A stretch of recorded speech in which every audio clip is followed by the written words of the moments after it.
Well, hi, this is Joe again with another review. And to continue my theme of discussing Wrestlemanias, I might start doing Wrestlemanias by the time I get to maybe 10 or 11. But for the subject of this video, I am going to be talking about the I want to say one of the more controversial Wrestlemanias. I'm not talking about match results or anything like that. I'm talking about specifically the storyline going into WrestleMania and a storyline involving the main event, which caused a huge international controversy, which I want to get to in a minute. Well, WrestleMania 7 took place in 1991 in Los Angeles, in March of Los Angeles. And originally, this particular WrestleMania, this is about, I think, the only WrestleMania I know of that the original venue was changed. Because the original venue for WrestleMania 7 was supposed to be in the Los Angeles Coliseum. Because Vince McMahon wanted to have a bigger in-arena or in-stadium audience than he had for WrestleMania 3. He wanted to recapture the huge audience that he had for WrestleMania 3 into a big audience this time. Because if it was originally held in the LA Coliseum, it was going to draw over at least 100,000 people. It was going to be a bigger deal than WrestleMania 3 was. But the problem was that of the particular storyline was going into WrestleMania 7, and that was the storyline with Sergeant Slaughter, particularly Sergeant Slaughter. And this was Sergeant Slaughter's first ever WrestleMania match. I think he had like one other one after that, like WrestleMania 8, and that's it. Because for a few years, Sergeant Slaughter was then the WWF, I think, since 1984, or early 1984, or pre-WrestleMania 1985, and he went off to do other things. He did the G.I. Joe cartoons and everything else. So from years later, in 1990, in the summer of 1990, Sergeant Slaughter came back to the WWF, and everybody thought it was going to be a huge thing. Wow, Sergeant Slaughter from G.I. Joe is going to be coming back in the wrestling. And I knew Sergeant Slaughter was a wrestler, so I heard of his name as a wrestler. And he went off to do, like I said, the G.I. Joe cartoons. So, which was a second season of G.I. Joe, and of course the G.I. Joe animated film. And there was a lot of hype with Sergeant Slaughter. But what he decided to do is he went traitor. He became a turncoat, an Iraqi sympathizer. And the irony is they brought in who hadn't been in wrestling for a few years either, and that was the Iron Sheik, who hasn't been in the WWF in 3 years, since 1987. He haven't been in a WrestleMania match since WrestleMania 3. So they brought the Iron Sheik in playing an Iraqi. It's supposed to be from Iran and playing an Iraqi, which I believe he wasn't all that thrilled about either. Like I said, Sergeant Slaughter turned traitor, and everywhere he went from 1990 and of course in 1991 when the Iraq War, or the first Iraq War started, fans was well, sometimes you get fans. If you're a heel, you do get stuff thrown at you when you go to the various arenas. I mean, it does happen. But not only were fans in the arenas throwing stuff at him, but fans were spitting on him, and he was also getting death threats. Because during that summer, of course, we were in Iraq in Kuwait in 1990, waiting for the call for order store, and of course in January, almost around the time of the Super Bowl, we went into Iraq the first time, and of course, with the whole thing with the Super Bowl as well, it was Hell Outdoors thing was in Arizona. There was a famous one with Winnie Houston singing the national anthem, well actually lip-syncing the national anthem, and the Giants in the New York versus New Jersey Super Bowl. The New Jersey Giants won. So there was a huge controversy with having WrestleMania outdoors. With at least 100,000 people. It was going to be a bigger audience than they had with the Super Bowl. And of course, the storyline with Sonya Slaughter, not only was Sonya Slaughter getting death threats, but he was also the WWF also was getting a lot of hate mail, even more so than throughout the early mid '80s when you had, you know, the Cold War. That's why the end of, and the height of the Cold War with the Iron Sheik, with the hostages that he made, and of course Nikolai Volkov being Russian. So you had a lot of heat on that. They got a lot of letters for that stuff too, but not to the extent that this thing was. With Sonya Slaughter being a Mackie Turncoat, and they were getting death threats. And believe it or not, folks, the reason why Sonya Slaughter looked, well, he was always kind of big and pudgy, but he was even pudgier than usual because he was wearing a bulletproof vest underneath his wrestling tights. I'm not exaggerating. Sonya Slaughter actually admitted that he was wearing a bulletproof vest underneath his tights. Excuse me. Because of all the death threats and everything. So he was wearing a bulletproof vest underneath his tights. And in 1991 Royal Rumble, he won the heavyweight title from the Ultimate Warrior. Now, thanks for a little help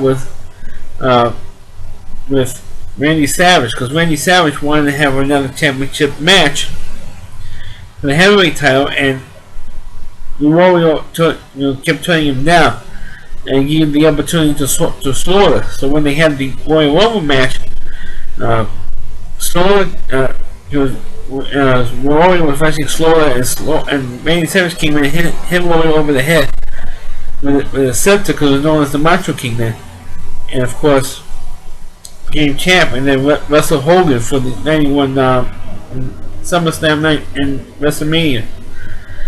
Because instead of having a rematch with Warrior and Slaughter in WrestleMania, they had Hogan instead, because he was just all-American guy, the real American song constantly playing when Hogan would wrestle. But go down to the ring when he was posing in the middle of the ring after a match. So it was better if it was Hogan versus Slaughter. And of course, because of all that controversy, the WWF sold maybe about 35,000 seats for the match. So they had about over 70,000 empty seats in the LA Coliseum. So of course they couldn't have them being embarrassed, number one, that they didn't sell out the Coliseum. And also they used an excuse because of security reasons. They had to move it indoors to the LA Sports Arena, which they had used in WrestleMania, back in WrestleMania 2. Yeah, you can argue both sides of the argument, but I think it was really more because they couldn't sell out the LA Coliseum, and they were embarrassed to have at least 65,000 empty seats, at least between 65,000 and 70,000 empty seats. So they moved it indoors, and it was bad. The crowd was crazy, and this was also, I think, the first WrestleMania where you had very little, if any, closed circuit locations.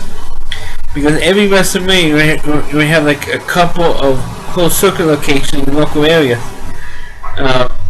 So this was mostly a pay-per-view event, and not like the other WrestleManias or only WrestleManias were, like WrestleMania 5, WrestleMania 4, 5, and 6 in particular. But you did have fewer, as the years went on with WrestleMania, you had fewer closed circuit locations.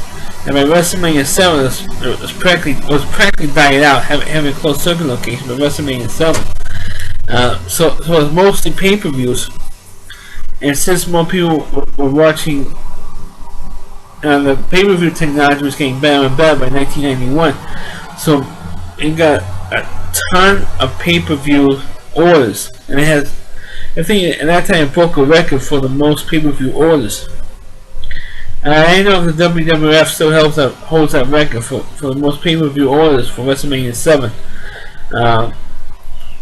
I think it may have been broken by either another WrestleMania or Tyson Holyfield fight. they won the decade.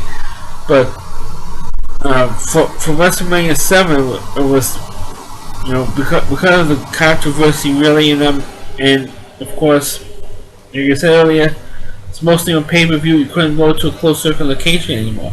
That's where the WWF made a lot of money, and made a lot of money for little movie theaters or areas or wherever where you could go to see it on closed circuit. Back to the matches.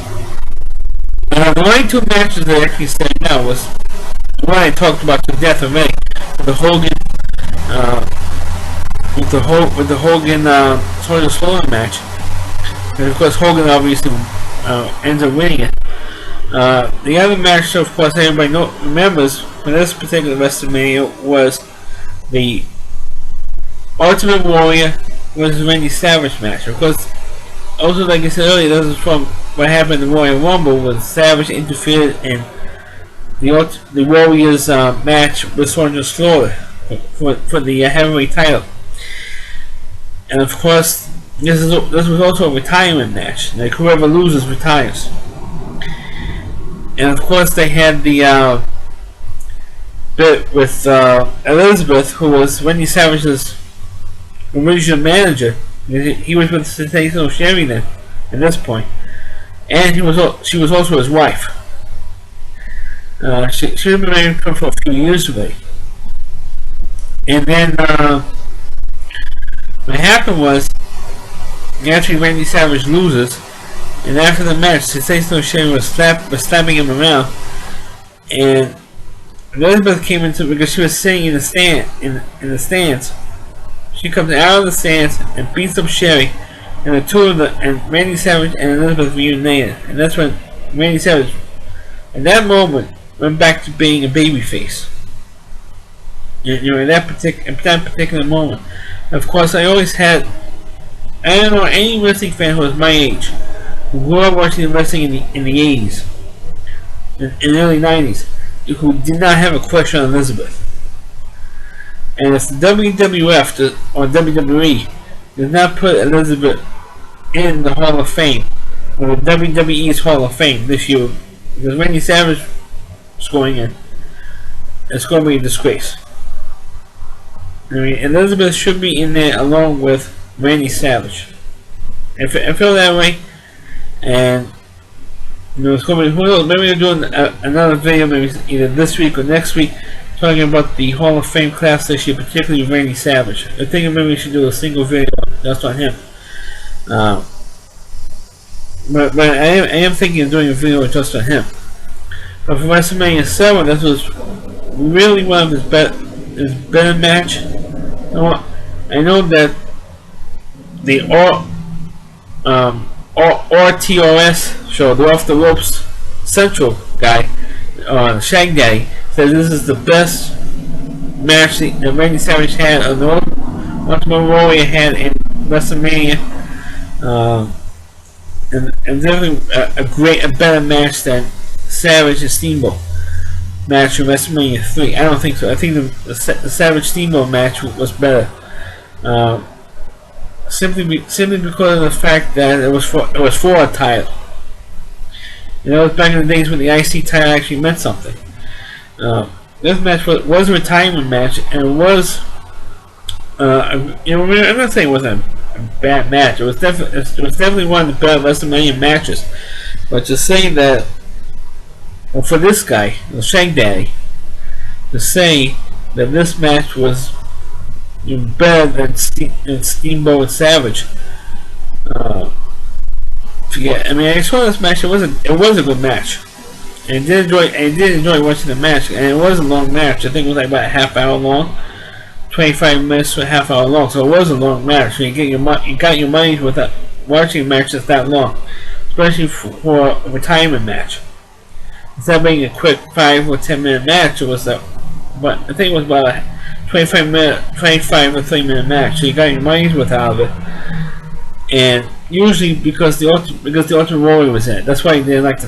That's why I'm not putting it up there, because of the Ultimate Warrior. Because I wasn't a huge Ultimate Warrior fan, because he did give the last couple matches he had in WrestleMania 5, WrestleMania against Rick Rude, WrestleMania 6 against Hogan, and WrestleMania 7 against Savage. He had pretty good matches. The Warrior did. I mean, I did have to give him credit. Credit's due. But to me, I'm not such a huge fan. Especially, they won that year when Ultimate Warrior was fired by Vince McMahon because he wanted more money before SummerSlam 91. And he was fired, and then came back for a while, got fired a second time, then was brought back a third time, got fired a third time. Warrior. That's why I can't honestly say that I'm a huge fan of the Ultimate Warrior because of some of his antics. But I have to give him credit where credit is due, and he did have a good match in this one. And just wish that he was the one that lost and not Savage. But for the rest of the summer into the fall, and then of course until next WrestleMania 8, he had a very, very good storyline, Savage. And maybe we'll get into WrestleMania 8 next time. I don't know how long or how many of these WrestleMania shows I'm going to put up with because it's at this point this is my 7th one, and it's already I'm trying to go to WrestleMania 7. It's already getting tedious now. That's why I'm not going to do all 30 shows because it's. And I mean, hey, I didn't get to 10 yet. I'm already tired of it already.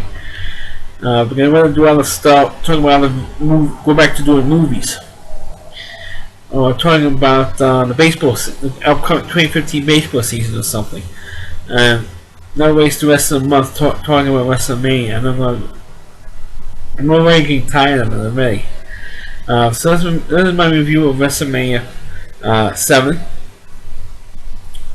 So click on the video, please rate it. Please subscribe to my channel, feel free to comment on. Please subscribe to my channel, please follow your videos on my videos on your Facebook pages. And also, you can also check out my older videos on rallyc.com. And also you can check out my older videos on my YouTube channel, but you can also go to rallyc.com. It'll be maybe a little bit faster if you go to rallyc.com and check out my videos over there. Thanks for watching, and catch you next time.